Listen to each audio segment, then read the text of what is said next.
সকলকে জানাই happy new ইয়ারের শুভেচ্ছা। আমি আগের ভিডিওতে বলেছিলাম 31শে ডিসেম্বর রাতে আমি কি করব সেটা আমি সবাইকে জানাবো। তো আমরা 31শে ডিসেম্বর রাত্রিবেলা সবাই মিলে ছাদে গিয়ে কাঠ কেটে উনুন ধরিয়ে দারুণ মজা করেছি। সাথে আগুন পুড়িয়েছি আর তন্দুরি, যেটা আমাদের ছিল 31শে ডিসেম্বরের স্পেশাল জিনিস, সেটা ছিল চিকেন তন্দুরি।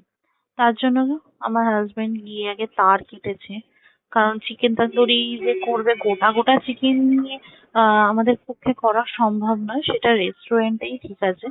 এটা বাড়ির হোমলি অ্যাটমসফিয়ারে এই মাংসটাকে কেটে কুচিয়ে তার মধ্যে রড দিয়ে শিক কাবাব টাইপের আমরা বানিয়েছি। ওই তন্দুরি বলেই আমরা চালাচ্ছি, যাই হোক ওটাকে শিক কাবাবই বলা হয়। শিক কাবাবের প্রথম জিনিসটা হচ্ছে মুরগির মাংস নিয়ে আসা হলো, তার উপর আদা বাটা, জিরে বাটা, রসুন বাটা, যা যা বাটাবাটি দেওয়ার সব দিয়ে দেওয়া হয়েছে। দিয়ে তার উপর টক দই দেওয়া হচ্ছে। টক দইটা কেন দেওয়া হচ্ছে জানেন? টক দইটা দেওয়া হচ্ছে যাতে মাংসটা বেশ নরম তুলতুলে হয়।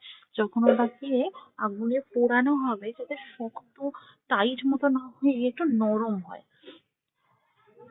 ভালো করে ওটাকে মিশিয়ে নিতে হবে।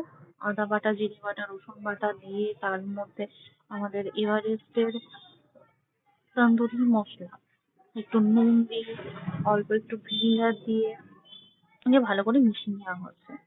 সব শেষে আমাদের মনে হলো যে ভিনিগারটা দিয়েও যেন কাজ হচ্ছে না, একটুখানি লেবু চিপে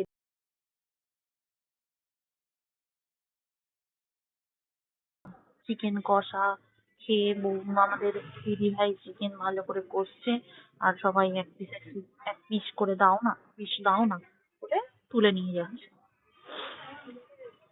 অনেকক্ষণ পর ম্যারিনেট করা চিকেনটাকে আবার বার করা হলো। এমনি ছাদে রাখা হয়েছিল চাপা দিয়ে, এবং তার পিছনে এবার দেওয়া হবে কাঠি। কাঠিটা কে করছে? কাঠিটা করছে এই দাদা ভাই। এই দাদা ভাই হচ্ছে বিহার থেকে এসেছেন, যাকে সেই কারণে আমরা বলি বিহারি দাদা ভাই। তো বিহারি দাদা ভাইয়ের বউ আছে বিহারে, তাই জন্য খুব মিস করছে। বউয়ের পিছনে কাটি করতে পারছে না, চিকেনের পিছনে কাটি করছে, চিকেনটাকেই কাটিতে দিয়ে হচ্ছে। হঠাৎ করে তার বউকে কেড়ে নেওয়া হলো, মানে তার বউ যে মোবাইলের ভিতরে ছিল সেটাকে কেড়ে নেওয়া হলো। এই তুই পিছনে যাদের একটার পিছনে কাটি কর, হয় বউয়ের পিছনে নাহলে কাবাবের পিছনে। আমার বর দেখছি কাবাবের পিছনে প্রচুর কাটি করে দিয়েছে, না হয় কি এবার আগুনে জ্বালিয়ে দাও। আর বৌদি কাটি করতে না পেরে উনুনের পিছনে কাটি করছে।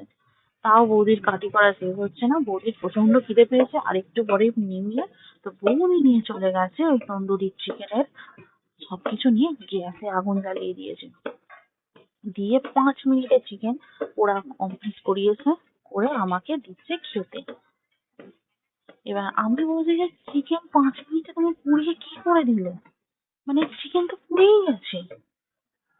চিকেন পোড়াই খেলাম, 12টা বাজে তখন, বাজে মাত্র 5 মিনিট, তখন খাচ্ছি চিকেনটা টোটালি পোড়া, মানে তন্দুরি কিছু হয়নি। ওরা চিকেনটা বৌদি গ্যাসে জ্বালিয়ে পুড়িয়ে ফেলেছে, একদম পুরো পুড়ে গেছে। তারপরে 12টা বাজতেই এদের তো মানে গরমের শেষ নেই, বাজির ফুলঝুরি নিচে উঠোনে নেমে এসে তারাবাজি ফাটাচ্ছে, কে বোম ফাটাচ্ছে চারিদিকে। শুধু বাজি আর বাজি, যত রাজ্যের দিওয়ালিতে বাজি না ফাটে সব এখন বাজিগুলো ফাটছে, সব জমিয়ে জমিয়ে রেখে দেওয়া হয়েছিল। এবার আমার বড় বেটার ইচ্ছা আছে ফানুস, ফানুস দেবে। ওই পোড়া চিকেন খেয়ে তো পেট খারাপ করে গিয়েছিল, তারপর মনে হচ্ছে আমার পিছনে আগুন দেওয়ার থেকে বাজির পিছনে আগুন দেওয়া, বলে ফানুসের পিছনে আগুন দিয়ে দেওয়ার পর ফানুস করে উড়ে গেল। ওই দেখো দড়িয়ে হ্যাপি নিউ ইয়ার করছে, happy new year, happy new year বলতে বলতে ফানুস হুস করে উড়ে গেছে।